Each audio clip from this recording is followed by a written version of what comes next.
সঙ্গে গোপনে বৈঠক, ভারতের সঙ্গে গোপনে বৈঠক হতেই পারে, সেখানে গোপন কেন? এটা শুধু তারা মুখামুখি হয়েছে, চেহারা দেখছে 1 to 1, অর্থাৎ জামাত এবং ওই হয়তো এনসিপি, এলডিপি, এরপরে আবার এখন এবি, তারা ভিন্ন ভিন্ন আলোচনা 1 to 1 আলোচনা করছে, আমাদের সমঝোতায় এই আলোচনায় নিয়ে আসে। বিধায় আমরা যে চিন্তা এবং যে আশা আকাঙ্ক্ষা নিয়ে বড় একটা আশা নিয়ে আমরা এই দেশকে গড়ার যে লক্ষ্য নিয়ে সামনে অগ্রসর হয়েছিলাম, আমরা যে বলেছিলাম ইসলামের পক্ষে একটা বাক্স আমরা দেব, সেই ইসলামের পক্ষের বাক্সটা যখন নাকি এদের আমি বলবো অসৎ আচরণ, এই অসৎ আচরণে যখন এটা বিলুপ্ত হয়ে যখন নাকি দলীয় জামাতের নেতৃত্বে যখন জোট হিসাবে তারা দাঁড় করলো, তখন ইসলামী আন্দোলন বাংলাদেশ, যেখানে ইসলাম নাই, যেখানে দেশের স্বার্থ নাই, যেখানে এক কথায় নিজেদের ভিতরে সৌহার্দ্যতা নাই, যেখানে নিজেদের ভিতরে সৌহার্দ্যতা না থাকে, তাদের সাথে থাকলে সেখানে জাতি ধোঁকা খাবে, বাংলাদেশের মানুষ ধোঁকায় পড়বে এবং বাংলাদেশ সুন্দর হওয়ার পরিবর্তে একটা অসুন্দর দেশ হবে।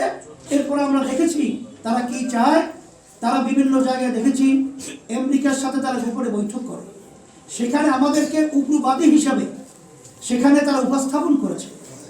আমাদের কোনো বাংলাদেশের কোনো দলীয় নেতারা আজ পর্যন্ত বাংলাদেশে জঙ্গি আছে, উগ্রবাদী আছে, কোনো নেতা বলছেন এরকম ইতিহাস বাংলাদেশে নাই, কারণ বাংলাদেশকে কেউ কলঙ্ক করতে চায় নাই।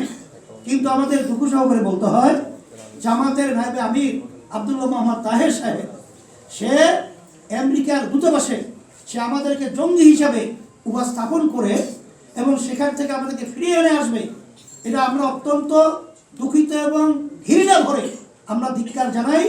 কারণ আমাদের ইসলামী আন্দোলন বাংলাদেশ প্রতিষ্ঠিত হয়েছে 1987 সালে, আজ পর্যন্ত অদ্যাবধি পর্যন্ত আমাদের কোনো কর্মকাণ্ড আপনারা পরিষ্কার জানেন যে সবাই এই কথা অকপটে স্বীকার করতে বাধ্য যে আমাদের থেকে সেদিনকারও যে বিভিন্ন সংস্থা জরিপ করেছে, সেখানে একমাত্র একটাই রাজনৈতিক দল হিসাবে জিরো টলারেন্স, যে এখানে একটাই দল যেটা দুর্নীতি মুক্ত, সে দলটা হল ইসলামী আন্দোলন বাংলাদেশ।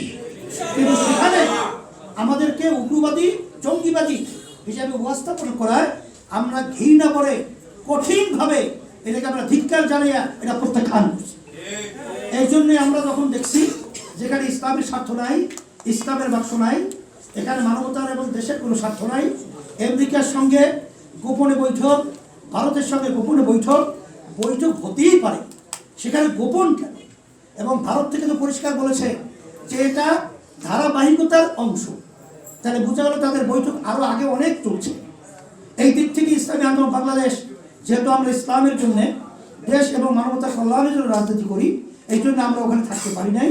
আমরা এককভাবে আমরা হাত পাকা প্রতীক নিয়ে ইসলামী আন্দোলন এখন 258 আসনে আমরা নির্বাচন করছি।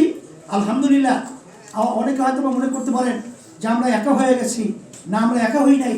আল্লাহর রহমতে আমাদের সাথে আল্লাহ আছে, আল্লাহর রহমতে আমাদের সাথে দেশ প্রেমিকরা আছে এবং ইসলাম যারা ভালোবাসে তারা আছে, সম্মানিত ওলামায়ে কেরাম আছে।